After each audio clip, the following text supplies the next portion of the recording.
Okay, so let's go ahead and get started and talking about Asana. The city has been using Asana now for a few months. Um, we've been using it up here in community engagement. I think economic development's been using it. A couple other departments have been using it, like Parks and Rec.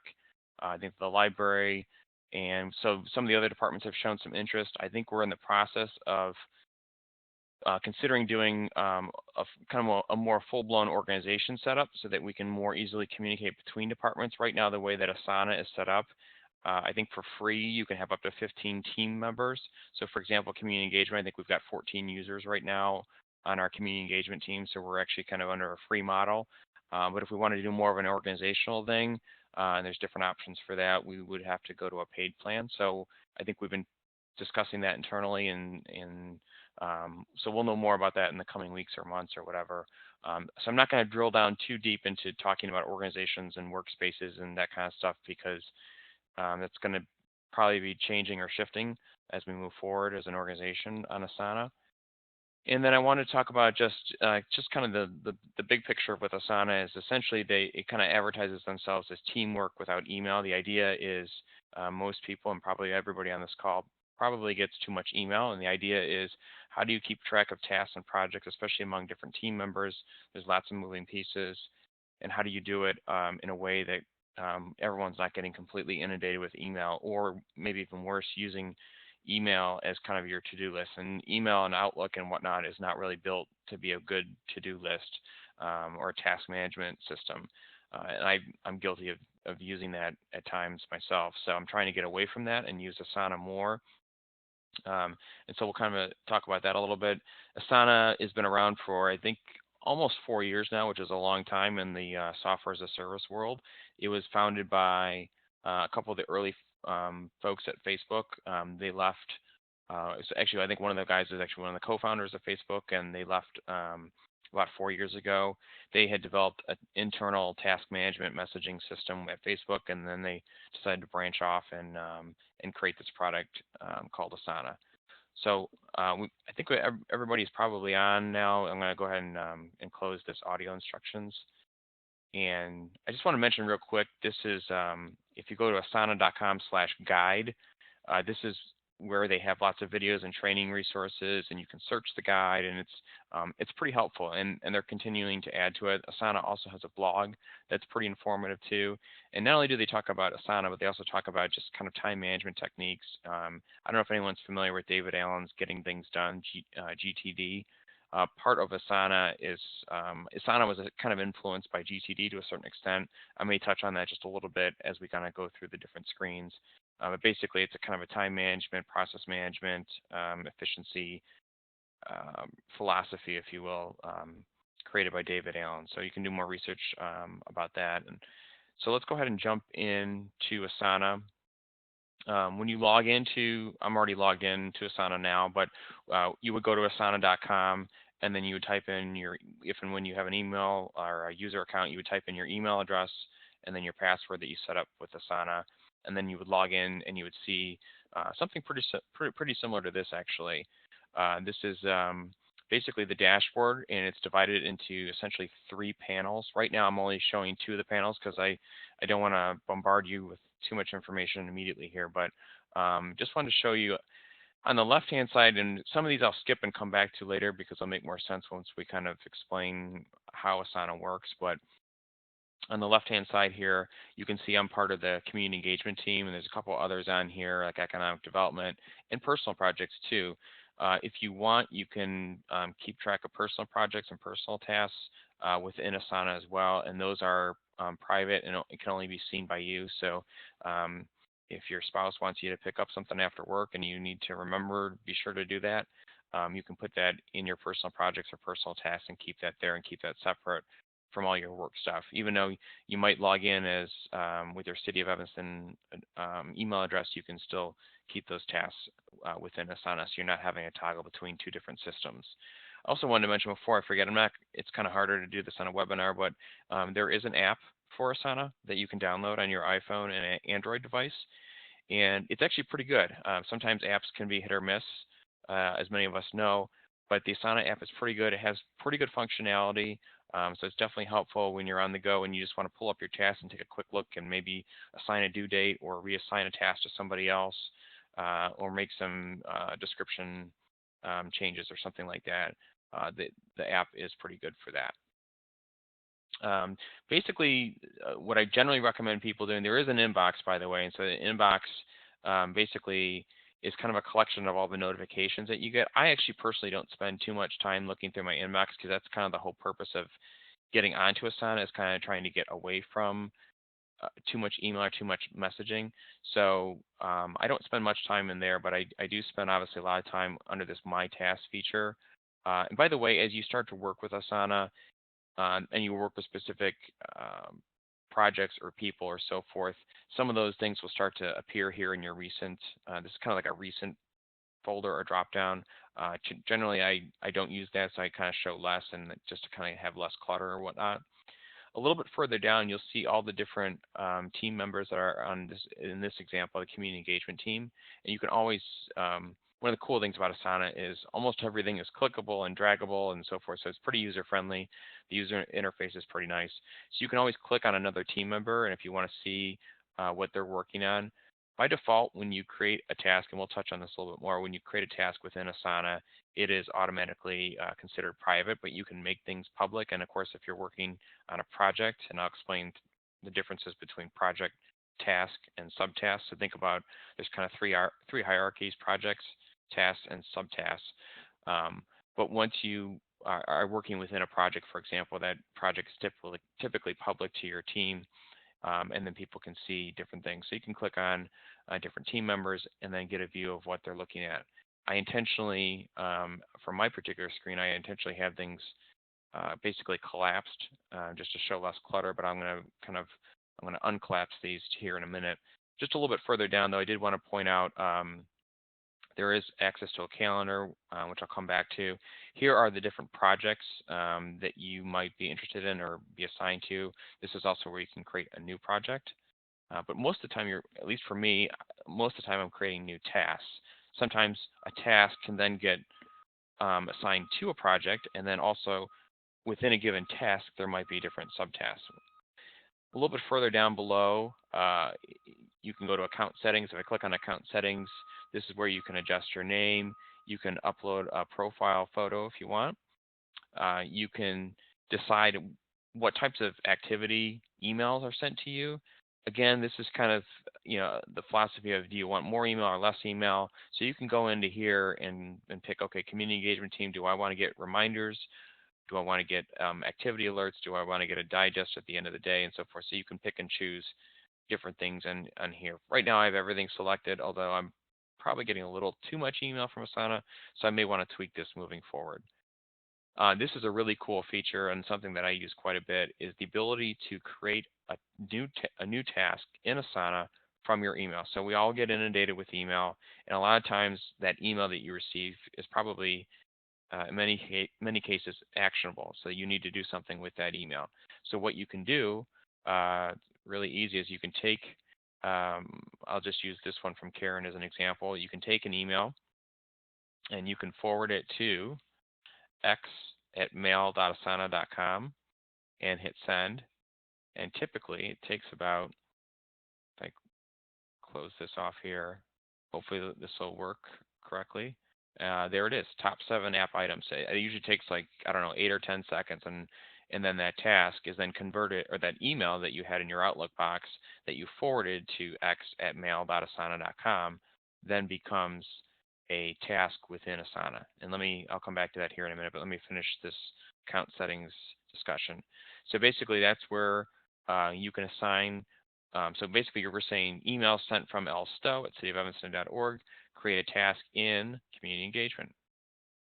Here's where you would change your account password, which of course I recommend doing occasionally. Just changed mine today. This is where you can pick different themes. If you'll notice in the background, I've got kind of a water ocean theme. And so that's where you would select your background themes. There's about 10 different themes to pick from there. Here's different apps. I won't drill into too much detail today, but one of the reasons we selected Asana and decided to start working with it is it's a very open environment, and it has API interactivities, and you can connect different apps and so forth to it. And a lot of other third-party apps have built Asana integrations. So that's one of the reasons that we like Asana. So I think we'll probably use more of this moving forward in the future. The Hacks tab is kind of like, for those that might be familiar with Google Labs, it's kind of their experimentation area where they have new features that are not fully launched or live yet, but they're kind of experimenting with, and you can test with those features. And that's kind of what the Hacks tab is here in Asana. So you can always add some of these or activate some of these for your particular account if you wish. Okay, let's go on to, let's go back to our dashboard here. You basically see, I'm going to go ahead and unclap some of these. So you've got kind of this holding bin, I call it, and it's called New Tasks.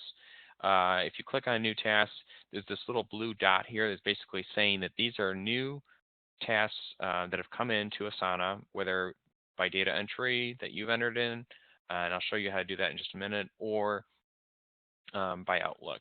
So in this case, this top 7 apps item issue is something from Karen in Parks and Rec, something that I need to work on.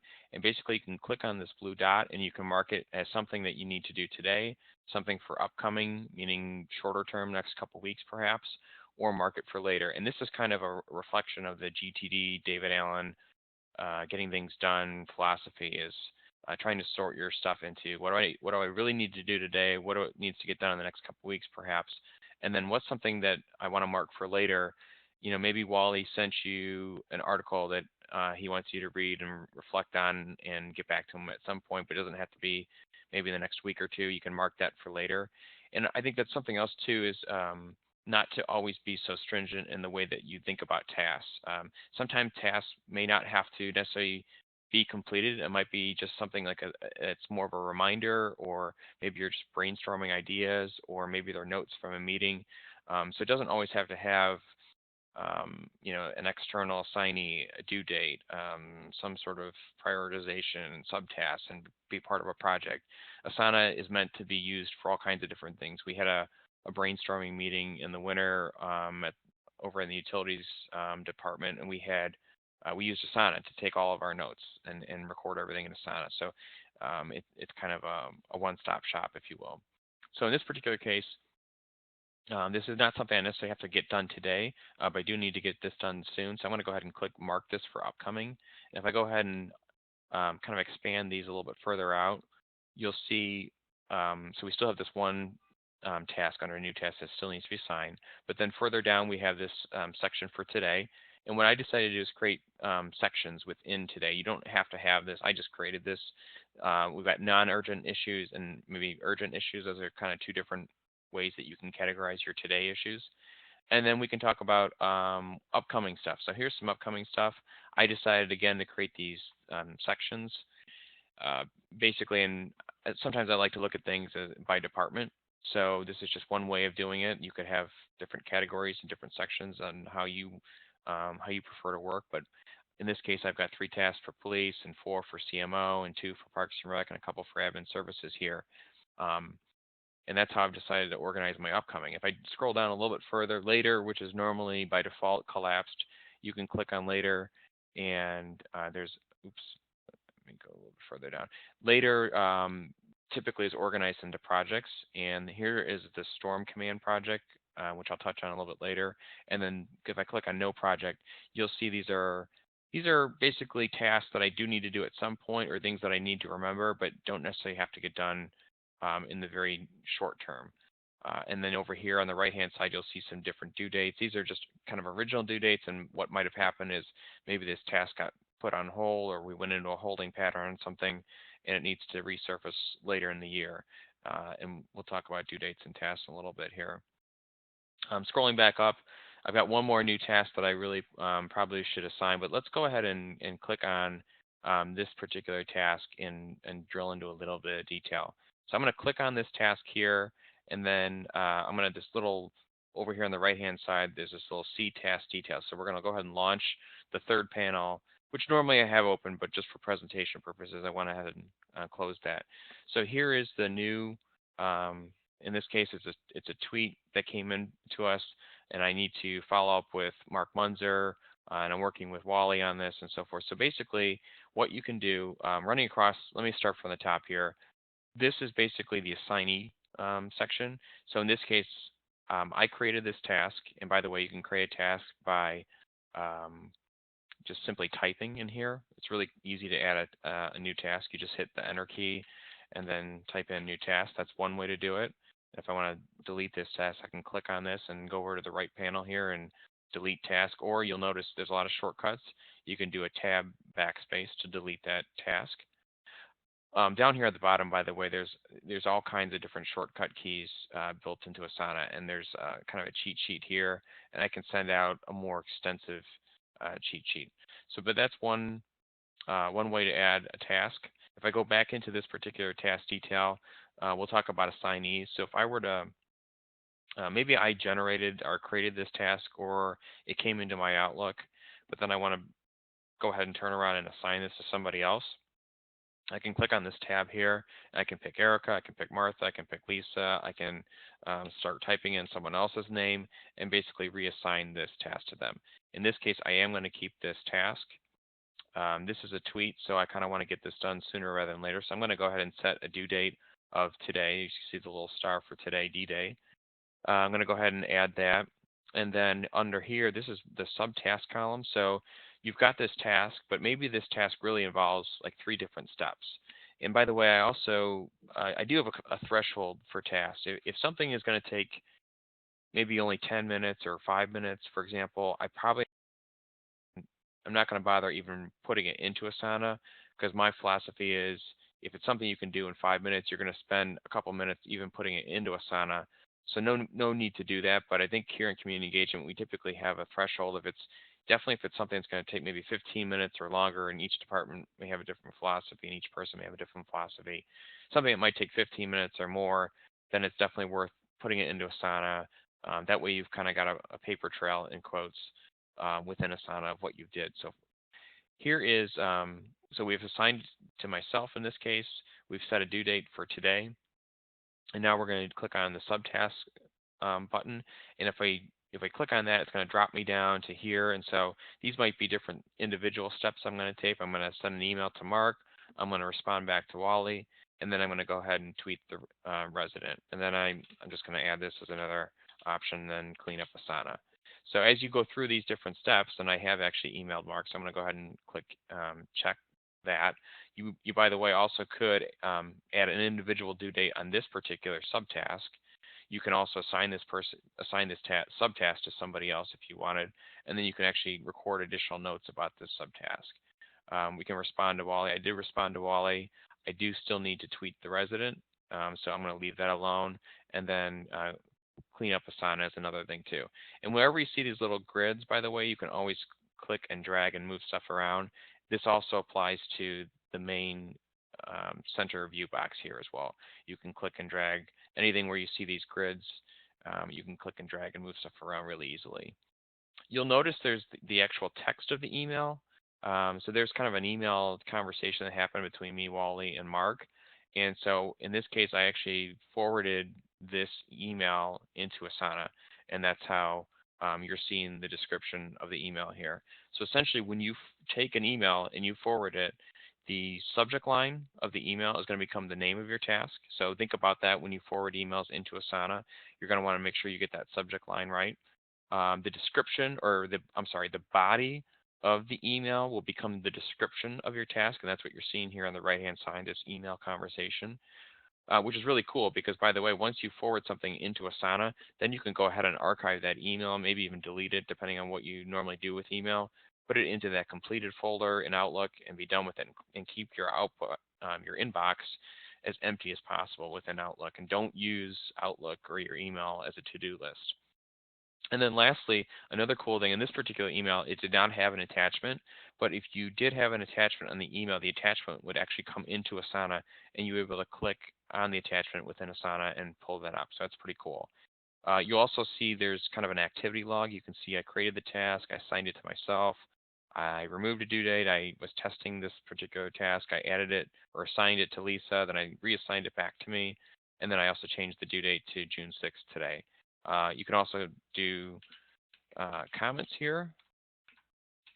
and click comment. And this is where you start to get in kind of the power of Asana. Is then if you were collaborating with other people on this particular task, instead of constantly calling somebody, emailing somebody, interrupting them in their office or whatnot, you can make comments here within Asana, and they could quickly be able to pull up that task and take a look at the comments that you've left for them.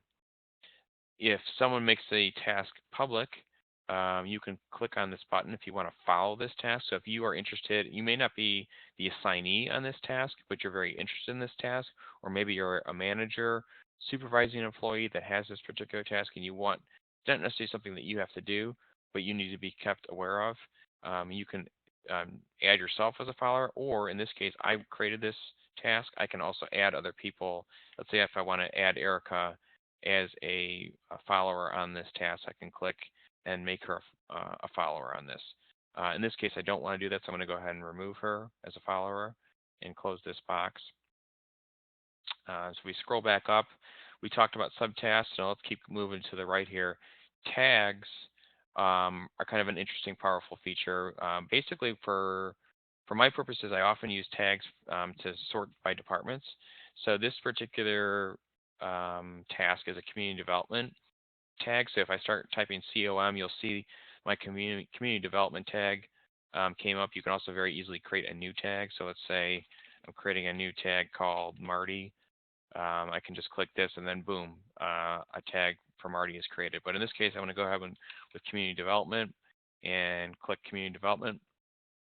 And you'll notice here now my task has this tag of community development. So you can always click on this tag and then see all the different tasks that you have tagged as community development or police or public works or whatever tag you decide. You can have tags for different people. I've got a Erica tag here, as you'll notice. So there's different options with that. Here's attachments. If you want to upload an attachment to this particular task, you just click attach from computer and then you browse out to the attachment. That's really nice. You can voice support for a task. We don't really use this too much, but if you kind of wanted to vote a task up or down, I think sometimes they use this to do like kind of informal polling. So maybe you have got 5 different tasks in a project. People can kind of vote projects or tasks up or down, but that's one option. And then also there's permissions. So in this particular case, like I mentioned before, by default, a task in Asana is considered private, but I can unlock this task and now it's viewable to everybody in community engagement. So people can come along, see what I've done with this particular task. If they query me, they'll find this task. They can add themselves as a follower, and I think they can comment on it as well. So that's basically what happens when you unlock a task. I'm going to relock this task because it basically is only relevant to me on the community engagement team. And then there's a drop down here for task actions. You can delete this task altogether. And if I were to click delete, there's a little box that would pop up in the lower left corner and says you are now deleting this task, and it gives it the name, and you can click undo. I think you've got 5 or 10 seconds to click undo to bring that task back from the dead if you want to do so. Then you can also delete selected subtasks. You could make a copy of this task. So maybe this is kind of a recurring task that's going to come up every quarter, for example. Maybe you need to post something, a financial report to the city website every quarter. You could make a copy of this particular task and then set a due date for maybe 3 months out. Again, you can make this public to the community engagement team, similar to unlocking that lock up there. You can print this out. You can merge duplicate tasks. Let's say there's 2 tasks that are already out there in Asana and they have the same thing. You can click merge, and then you can start typing in a few words, and then you can find a task that you want to merge this task with, and you can do that as well, which is really helpful for cleaning up stuff.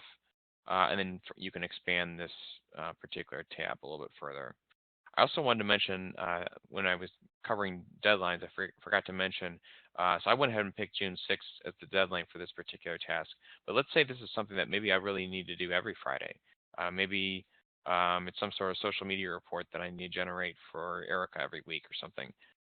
You can click the set to repeat, and then you can repeat periodically, daily, never, weekly, monthly, yearly. So let's say we want to do weekly, and you can say every 1 week on Fridays, for example.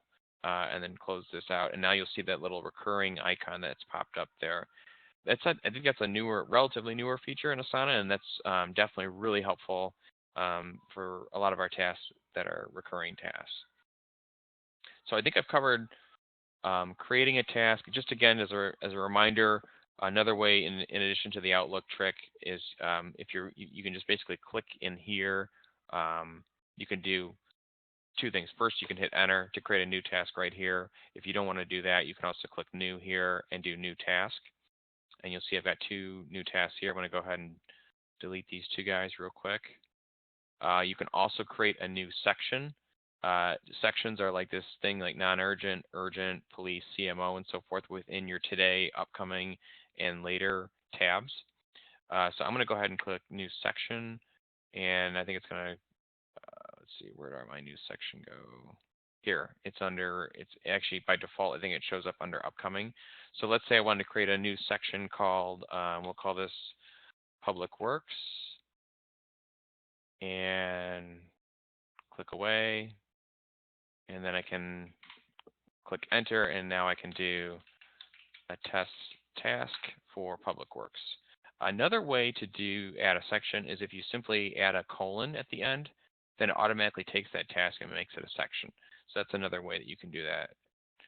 So I'm going to go ahead and click away from that.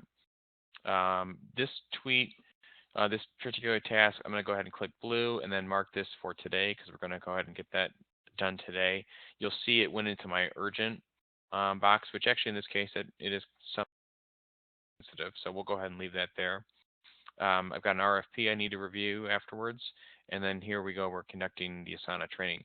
So since I'm in the middle of this task, I'm going to go ahead and, by the way, here's our different tags. So a lot of the people on this call are admin services and health departments, so I added those two tags to this particular task. If I click on this particular task, you can see I just did some samples here. I prepared for it, I'm conducting it, and then afterwards we'll share the video. In this case, I want to show you what it looks like to go ahead and mark a task complete, so I'm going to go ahead and do that. So we've got on the far left here, you've got this little checkbox. You can click Mark Task Complete, and it drops off from your list. Now, if you want to ever see your full larger list, you can always go to recently completed task would be one way to see, and here's our conduct Asana training. Now it's moved into completed tasks. You can toggle back to tasks to do. There's also other ways you can look at stuff by project, by due date. There's all kinds of filter and customization view. And by the way, that's where the search box comes into play. I mean, you can search on just about anything. You can search by police, and you can see different tasks, different projects.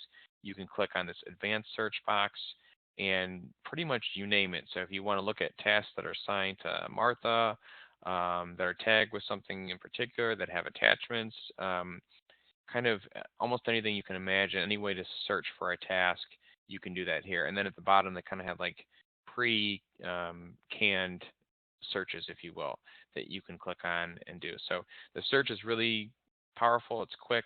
So I definitely encourage you to not waste time looking for something. Just use the search box to find what you're looking for pretty quickly. So I've done quite a bit of talking, so I'm going to actually pause, and I'm going to unmute everybody and see if anybody has any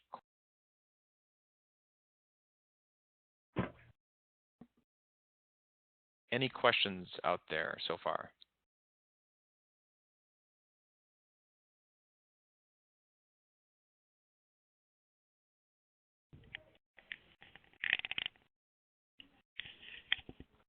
Another way to, if anyone's having audio issues too, you can also submit questions through the little message bubble that's next to the phone on the control panel for Join Me.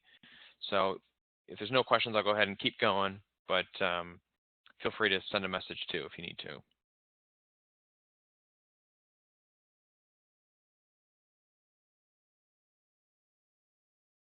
Okay, so we've covered how to add a new task, how to add a section. We've talked about subtasks that are within tasks, right? Another thing that you want to consider too is the ability to add projects. So if you've got a particular project, and a lot of the things that I work on tend to be more task oriented. I have a number of different tasks, but sometimes I do work on, maybe we're creating a new website for the Evanston Animal Shelter, and so that might be an example of something that's more of a project, and there's like several different tasks involved with creating a new website and so forth. So that might be a good example where I would click here and create a new project. And then within that project, you're going to add additional tasks. I'm going to click on this Storm Command project. We've got basically a project that we set up here. The idea is this is kind of a project that doesn't ever really close. That this is almost more of a checklist, if you will. So when there's like an emergency, severe thunderstorm, for example, or a really bad snowstorm or something like that, and we need to get alerts out, we basically, on our team, we have this checklist essentially of, it's called Storm Command Project. And by the way, in the upper right-hand corner here, you can see there's 2 members of this particular project. You can share this project with people. You can click this button to be added just to receive messages or activities or alerts about this project. And then there's some additional options. Like if you click, for example, add tasks by email, this is a special email address. If you were to send email to this particular email address, it would automatically add that task to this particular project, this specific project called Storm Command. You'll notice you can very easily rename projects right from here as well. But basically, we've got these different tasks in here to set up that Erica initially set up, and she's assigned, like, for example, updating Facebook in the event of a severe storm would be my responsibility, as would be Twitter. And you'll notice she's got me set up as a assignee. And now if I wanted to change this and make this, Patrick moving forward, it would just be as simple as changing the assignee to Patrick. There's no due date here because it's kind of a recurring thing, and we're using it more as a checklist. You could potentially set up different subtasks for this particular task. You'll notice that it looks like nobody is assigned for the snow hotline. I think Public Works is still responsible for this. But let's say, for example, you want to say, well, moving forward, updating the snow hotline is going to actually be Charlize, and you can start typing her name and click her. Or you could say, you know what, I'm going to take responsibility for this task. Go ahead and assign this to me. So you can do that as well. You'll see Patrick is assigned to channel 16 in the radio station. So I just wanted to give people a quick view of this is kind of what a project looks like. You can also click the drop down here and see you can just basically different views of how to look at the different tasks in this particular project. So that's kind of projects at a glance. Let's see what else I want to cover here. Oh, I want to talk about the calendar. So let me go back to, I can either click on my name here on the left-hand side, or I can click on my tasks. And this is kind of back to my home page, if you will. If I click on calendar, this is a newer feature in Asana. There was a lot of demand for some sort of calendar feature. So you can see over here on June 6th, I've got Conduct Asana Training. I've marked that as complete now. So that's been completed. You can see that there's a health tag on here. Here's my task I still need to do today, and that's that tweet that I need to address. But let's say I wanted to move this over to Monday. You could click and drag and pull this over and add this back over to Monday. So that's one thing. It's kind of nice just to have the calendar view. I'm going to pull this back over to today. And you can kind of set your date range here. You can just look at there's just different views and different options here. You can sync to calendar. I have not done this yet, but I think you can sync your Outlook and your Asana calendar. I haven't attempted that yet, but I think that feature is available for you. So if you're done looking at the calendar view, you can click on List, and it brings you back to the list options here. I don't think I mentioned this earlier, but you'll notice down here at the bottom, above these shortcuts, there's also different videos. And these are some of the same videos that you'll see. I think I mentioned at the beginning of the call about asana.com/guide. And a lot of these videos are also available in the guide there as well. So you can check those out, and they're pretty well done, actually. I think with that, I'm going to go ahead. There's lots of bells and whistles, as you can imagine, with Asana. You know, when you first log into it, it kind of looks deceptively simple, but that's kind of the intention, and it's got really nice design, but it's also fairly sophisticated in some of the different things that it can do. But with that, I'm going to go ahead and unmute everybody and see if there's any.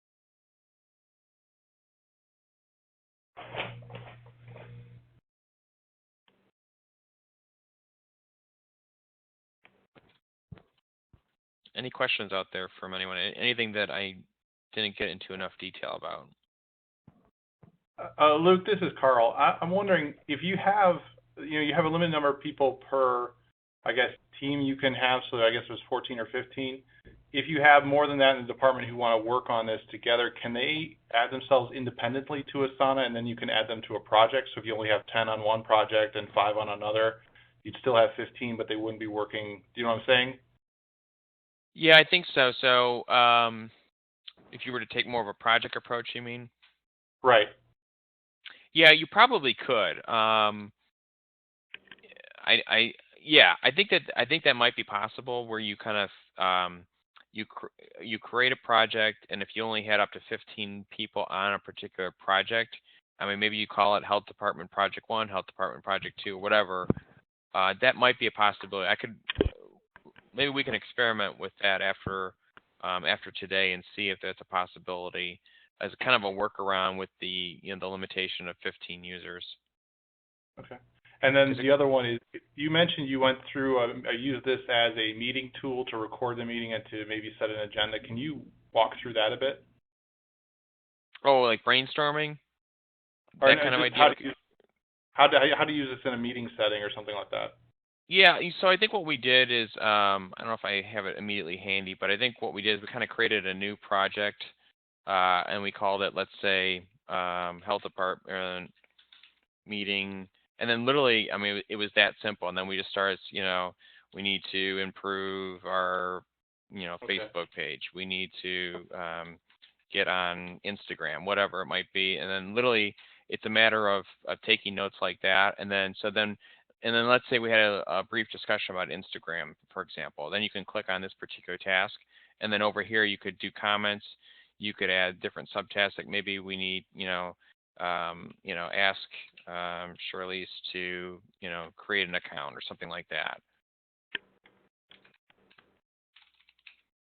And then, so this particular project isn't necessarily going to have a due date. It's just going to kind of live more as a project and kind of as a reference point for, moving forward for the future. And then when you can kind of add to it, obviously during the meeting, after the meeting, you can use it as a reference. You can add followers to it. You can add additional people to it. As new team members come on, they could then go and look at this particular project or this meeting that you had 3 months ago before they were on the team. Okay. I think, let me see if I can pull this up. This is, here's an example. This is actually the meeting that I'm referring to. So it's called the Strategic Planning Project. So then you'll see if I got a good one in here. Maybe social media is a good one to look at. No, maybe not.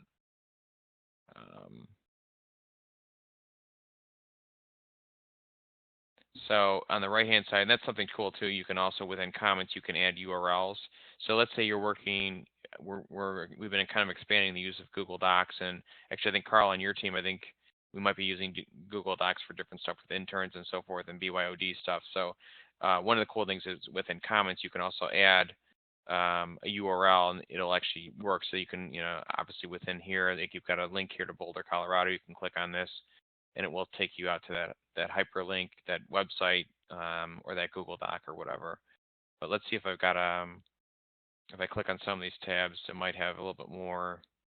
So here's an example. We were talking about seniors, and then this was a comment by somebody, and so we added this this comment or this subtask here to this particular item. Okay.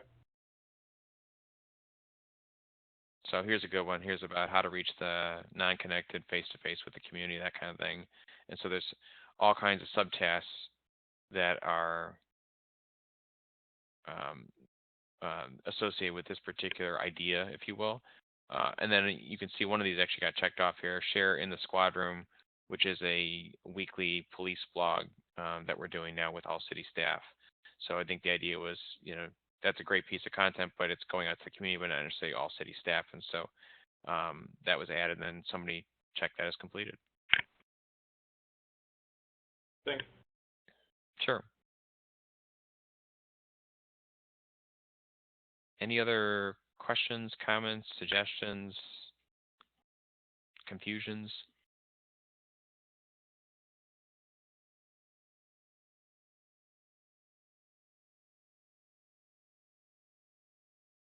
you can see here, it's really easy.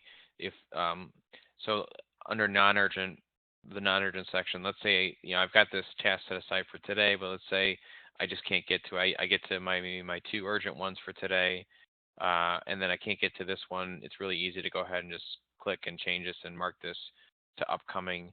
You'll see this drops down to the upcoming tab, and then here within upcoming, I could kind of click and drag. Let's say this is a CMO task. I'm going to click and drag this down into my CMO section, and now it's down here.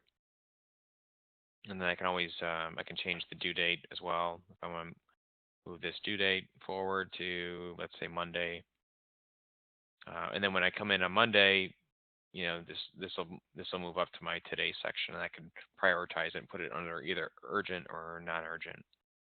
But that's just how I have things set up. It doesn't mean there aren't other ways to do it. The sections are totally free form. You can build and change and edit however you want.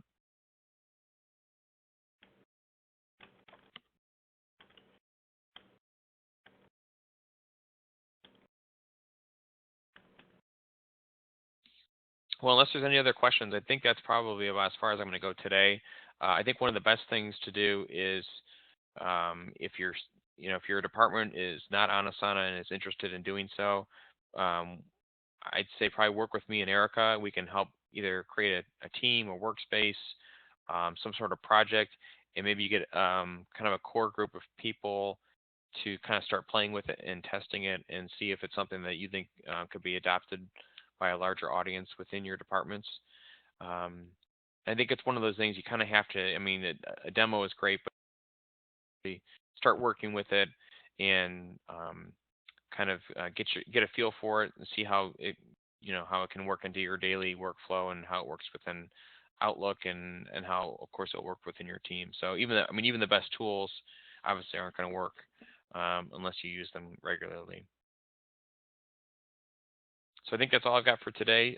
Thanks everybody for joining today's webinar about Asana. If you've got team members that you want to see this webinar, I'll go ahead and get the link out. I'm going to get the video converted, get it up on YouTube, and get a link which you can share or watch later as a refresher. All right, thanks everybody for joining us. Have a great Friday and rest of the weekend. Okay, Thank bye. you. Thanks, Liz. Thank you.